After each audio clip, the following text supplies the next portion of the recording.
So, it's my birthday. I turned 19 this year, and since my computer issues have finally been resolved, I wanted to make a birthday video for myself. So, I just wanted to go over my history and tell you guys, share some stuff with you guys. So, I started YouTube 10 years ago back in 2016. I still can't believe it's been that long. I remember just being a kid and watching SML and just posting random videos of me playing with my toys I got from a McDonald's Happy Meal.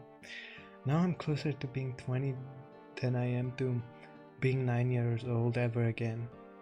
I do vaguely remember just watching vlog videos from Logan Paul of all people and thought, he is a scumbag. I kind of did envy him because they got rich and they got to have fun. Honestly, I wanted to be a YouTuber, not because I wanted to make money, but no, although these days it would be nice, but to have fun. Around 2018 is when I became a YouTuber, making crappy reaction videos and trying to do plush content. I owe a lot to SML and FNAF, honestly.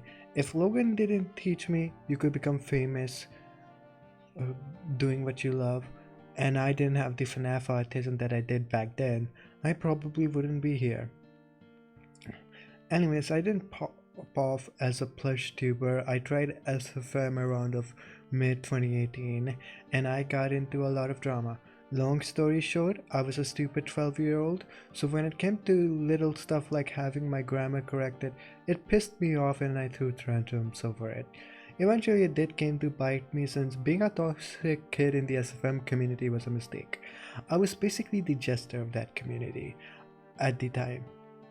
The SFM gig didn't work out, so I tried being a cartoons review channel, which considering the reputation of people who review cartoons for a living, it's probably for the best. I tried to stay away from them. Honestly, after a while, stuff got to me, and one day I logged onto YouTube and just saw a certain someone who I knew was hated in the FNAF community because he criticized people in the most harsh way possible, was streaming. So to get my mind off things, I joined the stream. While me and him didn't instantly become friends, we did hit it off. And he said a lot of things about people in that community that at the time I agreed with. So when he announced that he was making a collab rant on someone, I instantly asked to be part of it despite not knowing who that person was. He said yes and he added me on Discord. And from there started my commentary career. I was basically a Leafy clone, using game footage and just talking over it. But I did have fun, usually at the expense of others.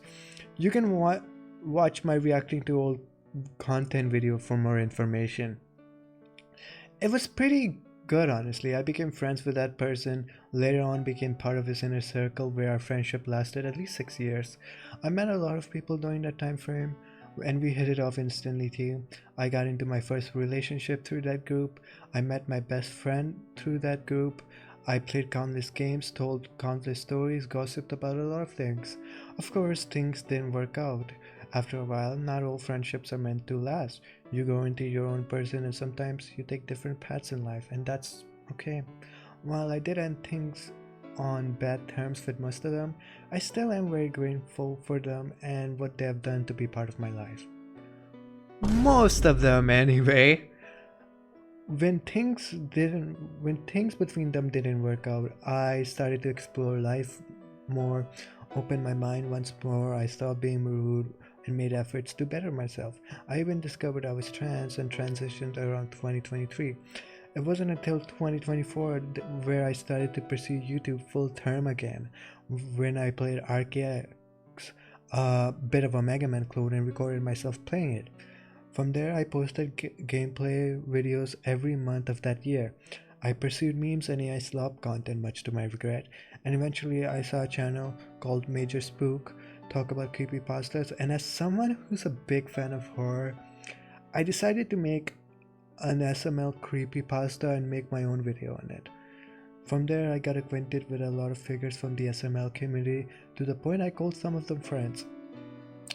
I wanted to tell you guys my story, at least a very watered down version of it, for my birthday, since it's been 10 years I've been doing YouTube across multiple channels. The thing is, when it comes to my old friend group, I'm one of the few that's still pursuing YouTube. And I mean both all friend groups from both my IRL school and my online friend group. I remember viewing beauty as a hopeless career option, but honestly, having this channel blow up and produce a lot of engagement kind of put a smile on my face. My channel still gets comments regularly, and while yes, I'm no Markiplier level of famous, but having people like my content for me instead of having something bad about someone else or relying on drama feels nice. I've always been someone who liked sharing their thoughts, and as such, I really do like the idea of becoming someone who makes video essays around games I like. I'll be frank, when it comes to my birthdays, I haven't had the greatest experience with them, so I really celebrate them outside of telling people I'm X years old now. My last good birthday was around April of 2021 when my first girlfriend not only gifted me Nitro but also drew me a picture. Well, you might say that was no birthday party or anything, but that was enough for me. The birth this birthday feels different somehow because I feel like my life has come full circle. I can actually pursue YouTube and do what's best for me, fulfill a dream I have had since I was a kid. And yeah, I gotta thank you guys for that. Anyways, this video is getting long. I really want to thank you guys for making this possible, for watching me rant about stuff and engaging with my content. I hope you guys enjoyed this video, and yet again, see you guys in the next one.